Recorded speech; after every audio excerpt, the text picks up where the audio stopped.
What month and year was your surrogate baby born in? She was born in March of 2020, 3 days before everything went on lockdown for COVID.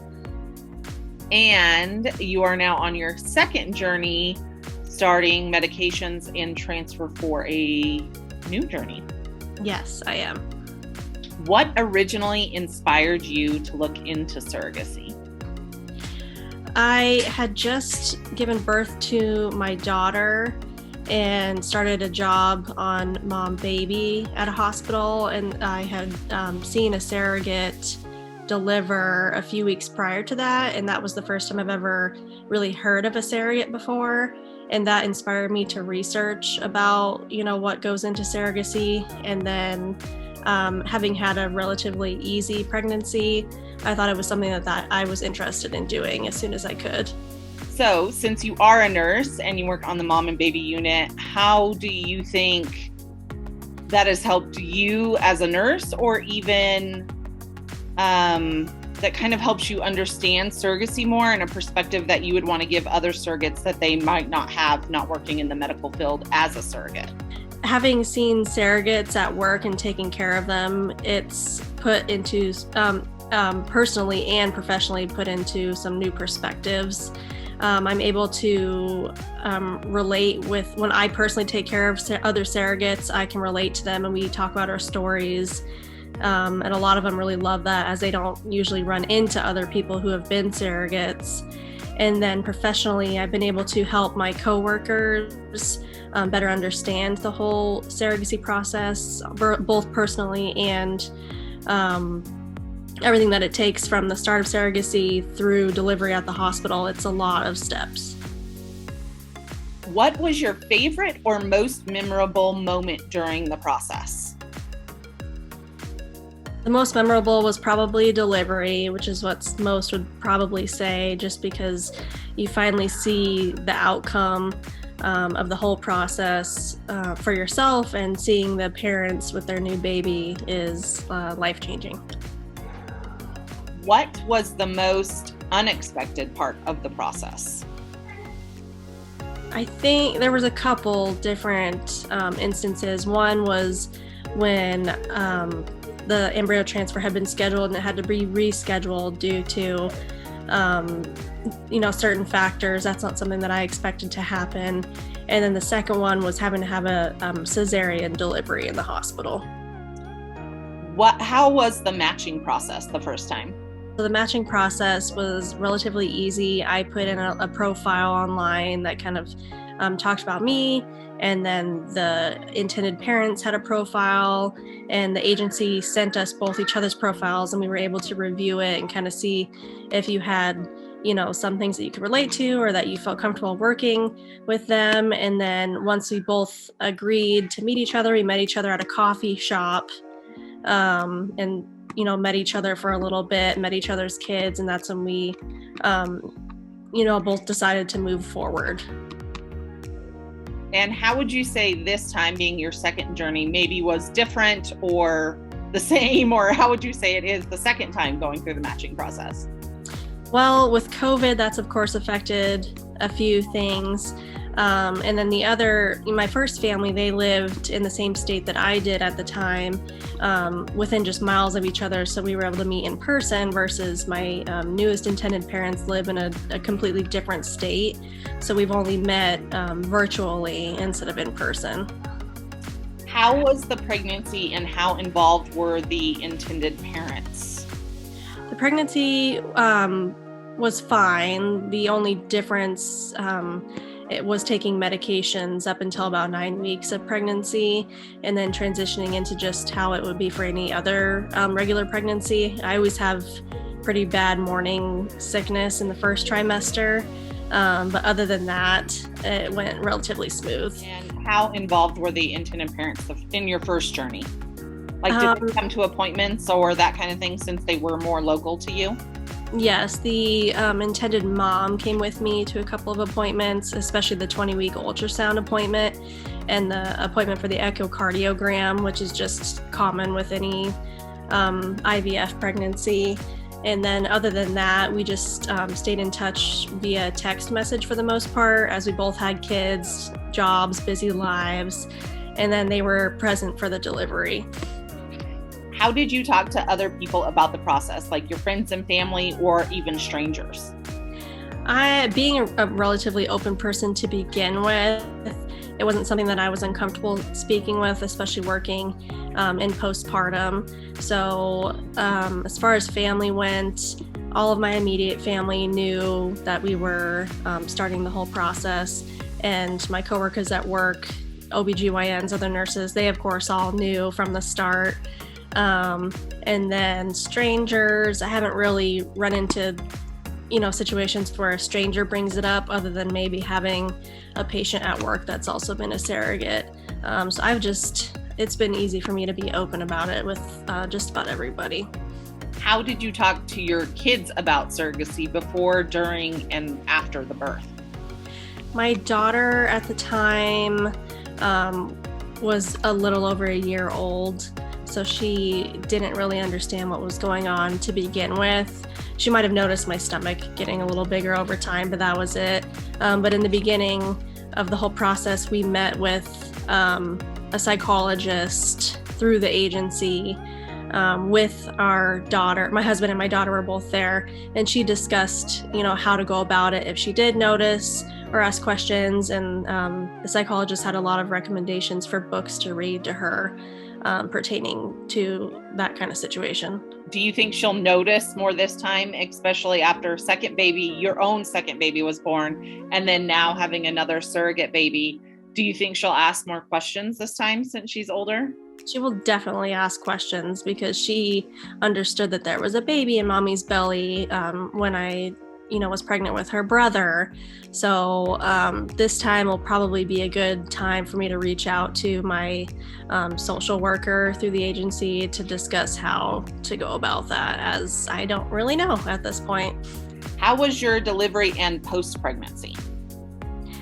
My delivery was not as expected, but as a postpartum nurse, I've learned that in the labor and delivery field, you can't really, it's all dependent on the baby, on what's going to happen. You can't really, expect a birth plan to go 100% as you wanted, as mine did not. I ended up in a C-section that made postpartum recovery a little bit more difficult, but having not had to take care of an infant, I was able to rest a lot more than I would have if it was a cesarean delivery with my own child. Were you attached to the baby or have any difficulty giving the baby back to the parents? No, I felt no attachment from the start. I, of course, wanted to have a healthy pregnancy and take care of her and grow a healthy baby. But knowing from the start that she was not genetically, by any means genetically related to myself or my husband, it made it really easy when she was delivered to say, oh, great, okay, here's a baby that I grew, that's really awesome, but here's your parents.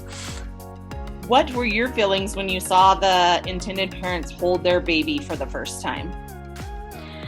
Since it was a C-section delivery, it was, they only allowed 2 people in the room, so I had my husband with me, and then the intended mom was in there as well. And unfortunately, I had a really rough time during the delivery, feeling sick, so I didn't actually see the baby go to her mom right away because I was too busy being sick on the table.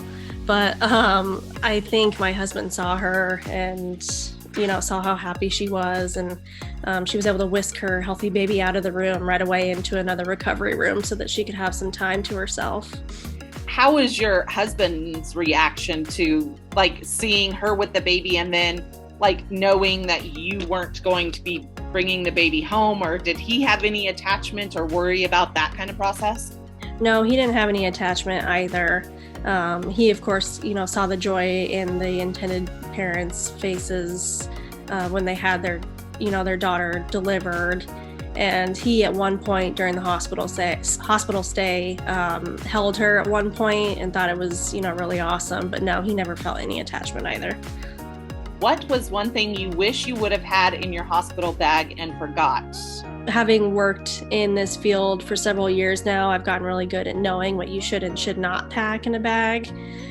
So from what I've seen, the best things that you can bring are a comfortable pillow, as you know, hospital pillows are notorious for not being comfortable. A very long phone charger that you can plug in behind the wall that actually reaches your bed. Lots of snacks, a few change of clothes for yourself. Otherwise, a lot of people do tend to overpack. It's best to call your hospital beforehand and see what they actually can provide for you postpartum, because most will supply you with all of the supplies that you could possibly need. That way you're not going home doing a bunch of laundry with a newborn right away. What is your relationship and contact with the intended parents now?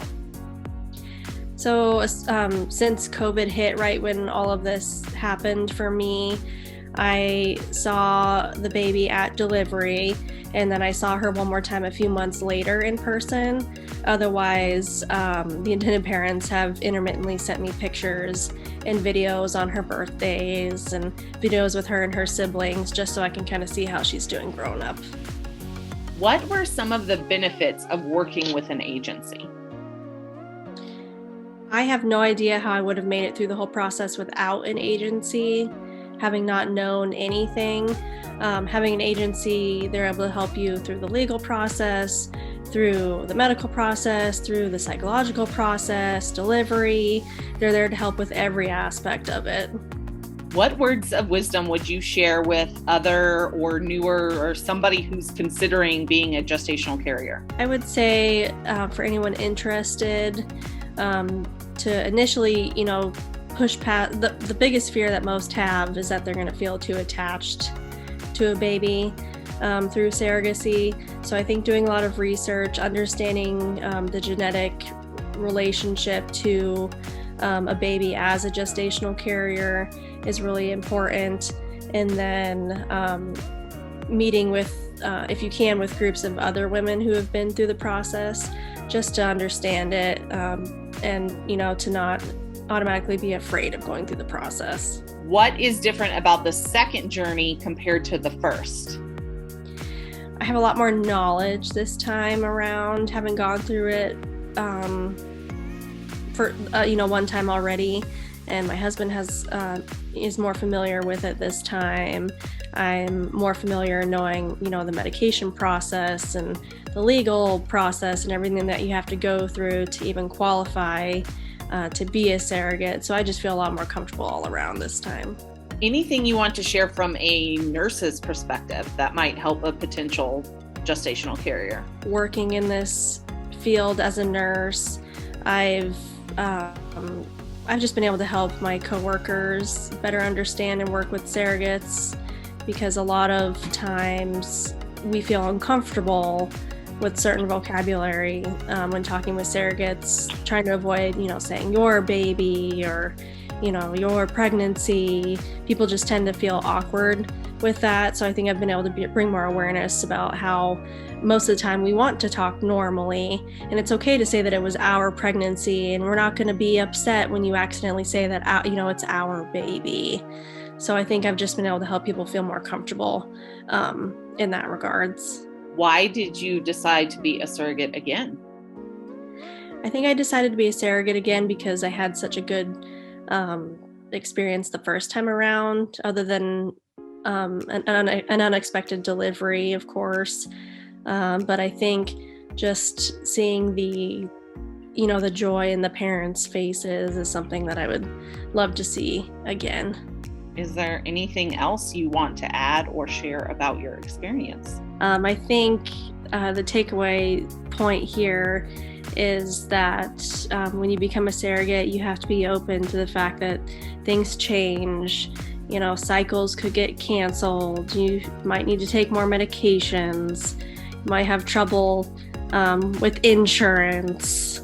There's a lot of different variables that go into this.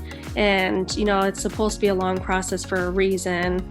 And in the end, despite all of the uncertainties and issues you might run into, once you get through about the first 9 weeks of pregnancy. The rest of it is pretty relatively, relatable to any other normal pregnancy. And that end result, seeing the parents with their new baby, makes it all worth it.